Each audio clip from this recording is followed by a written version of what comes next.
Ja, så er jeg på Plaza de Mercreole, det vil sige handels- eller købmandspladsen.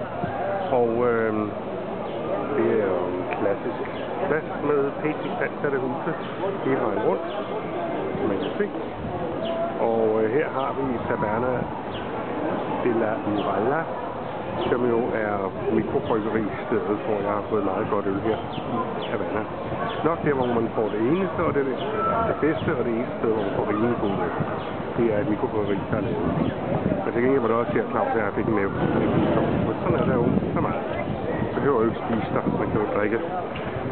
Og ja, det er middagshede klokken 12, så der er ikke så mange på gaden, og de fleste kryber ind i skyggen, hvis de har mulighed for det. Og det er jo vældig dejligt at kunne stå i skyggen og læse lidt